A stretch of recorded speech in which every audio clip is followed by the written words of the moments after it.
welcome back to another Q&A video. It is I, Renata from Nourish with Renata, your intuitive nutrition coach, here to empower women to nourish their bodies, minds, and spirits. And as always, welcome to the incredible Coach Mack.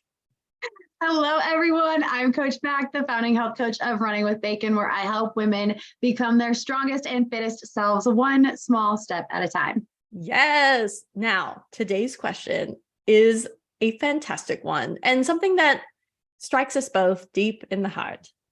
The question is, are there any healthy tips or healthier options for satisfying a sweet tooth? Now, I know we both have a sweet teeth, so I'm really curious, Mac, what are your tips?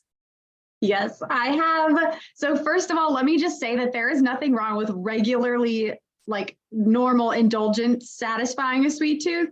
But this question is specifically about healthier options. So I will share some of mine, in that some of my favorites are finding the little bit of sweetness or saltiness or crunch that you're really looking for, and figuring out how can I get just a little bit of it, but with some healthy alternative things. So an example, a perfect example of that might be cocoa powder coated almonds, something like that, that are so good. They satisfy that sweet tooth and that crunch, which I'm a big crunch girl and a salt girl and a sweet tooth. Like I got them all, everything. You know what I mean? Yeah. Pretty much just give me all the cravings. I've got them. And then my second favorite one is dates, which if you've never tried dates, they are not as intimidating as they seem. It's, you know, to me growing up, I never knew really what a date was. Indiana Jones, we were talking about that before we started recording, was like my only reference, and they were bad dates. People died. So they're not that intimidating. And once you take the pit out, all you got to do is cut it in half, take the pit out, and then replace the pit with some peanut butter, and then sprinkle some sea salt on there, and holy smokes, enjoy. Like it's, I wish I was like a Food Network pro and I could just describe the things that happen in your mouth when you eat this, but it's so good because it's gooey and salty and sweet and delicious. I really want to go make some right now. Well, let me do it for you, because I love this combination. Yes. And I feel like I can describe it for people that have never tried it. So like you said, yes, you can get dates either already pitted, so they've removed the little seed that's inside, or they still contain them. So that's one step to make this easier. And then when you combine the dates with the peanut butter and a little bit of salt, the dates give this like sticky, caramelly flavor that's like a little bit melty in the mouth.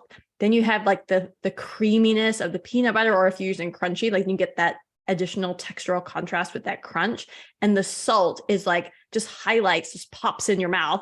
And so you have like the salty, the sweet, the caramelly, the creamy, the thick and crunchy if you're using crunchy peanut butter. I mean, it's one of the best combos for a sweet tooth. Just if you need, go clip that little part, like replay that. It's like ASMR, and you can just, it's like you're eating them. I'm serious. They are so good. So that's number two. And then number three for me is actually, it sounds really basic, but just some sea salt dark chocolate. And I'm the type where I'll bite into it, and I like getting that little, you know, the crunch of the salt and the sweetness of the chocolate. It's just so good. And I'm a weirdo like this, that I get those chocolate bars that are, it's either like 8 or 10 squares, and I'll break them up, and I only allow myself to eat 2 at a time. Well, really 2 per day.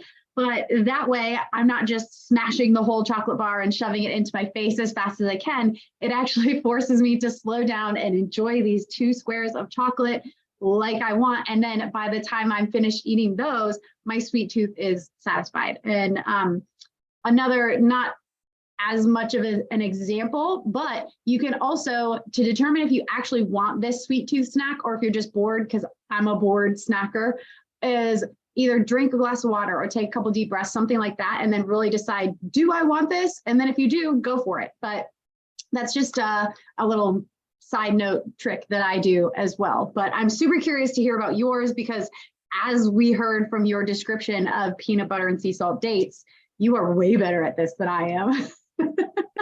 Also, Food Network, if you're looking for anyone, let me know.